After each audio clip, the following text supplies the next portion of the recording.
To start, remove the front wheel from the vehicle.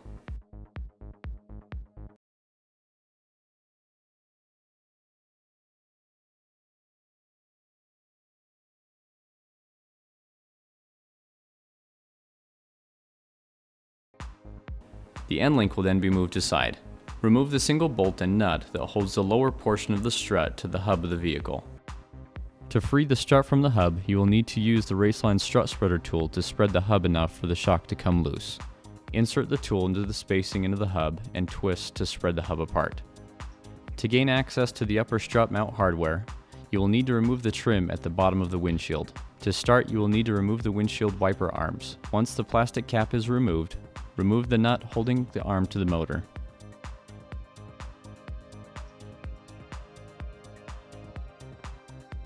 Press down on the joint of the wiper several times to loosen the wiper from the motor. Now, remove the rubber trim by pulling towards the front of the vehicle.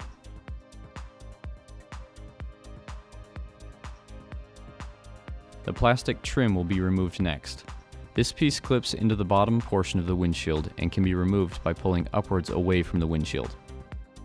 On this specific platform, there will not be enough droop to the suspension to remove the strut without detaching one side of the axle.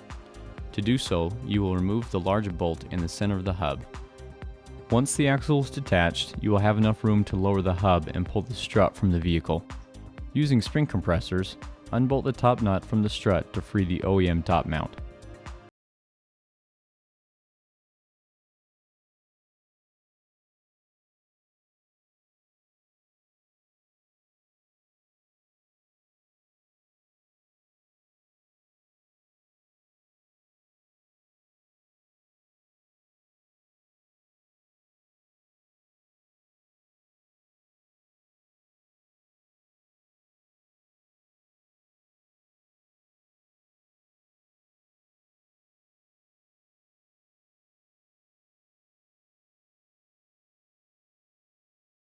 The coilover into the wheel well and align the mount into the shock tower. Reinstall the 3 bolts that hold the top mount to the tower.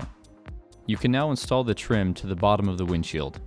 Align the ends and press down firmly and click the plastic trim into place. Install the rubber trim by pressing the opening onto the seam of the body. Reinstall the windshield wipers by aligning the wipers into the correct position, sliding the ends onto the motor, and tightening the nut securely. Back in the wheel well, slide the hub onto the coilover, ensuring that it is seated completely, and tighten the nut and bolt.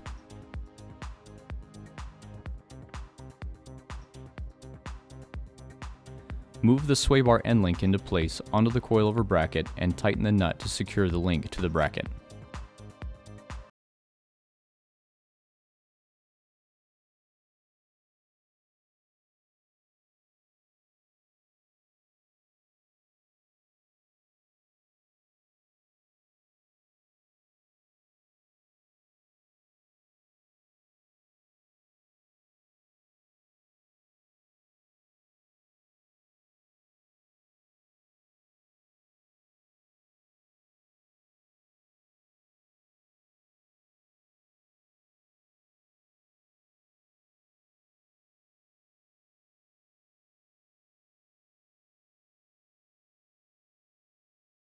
Once the spring is removed, you can access and remove the bolt holding the lower shock bushing to the rear hub.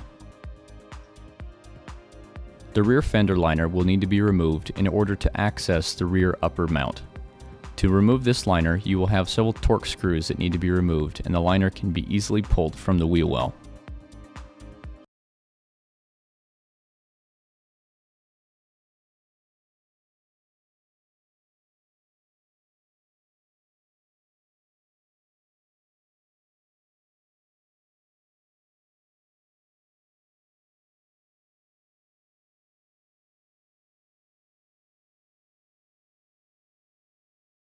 The OEM upper strut mount will be used with the Raceline shock. Remove the top nut from the shock to free the mount. Once removed, you will pull off the dust cover and bump stop to remove from the mount, as these pieces will not be reused.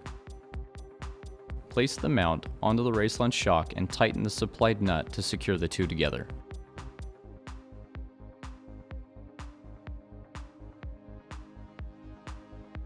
The shock can now be realigned into the wheel well, and the 2 bolts holding the mount to the body can be reinstalled.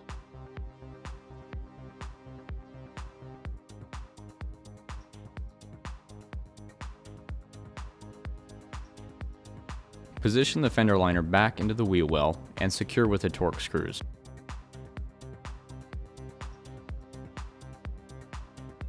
The lower shock bushing will now be bolted to the rear hub prior to the rear springs installation. Once the shock is bolted to the hub, you can position the rear spring and perch into place on the lower control arm. We opt to install the perch against the body rather than in the control arm for ease of adjusting once completely installed. The rubber insulator pad in the lower control arm will be reused, but the rubber insulator that sits against the body will not be used with the perch. Once the spring is in place, raise the control arm to its position on the hub and reinstall and tighten the nut and bolt. The rear wheel can be reinstalled as this corner's installation is complete.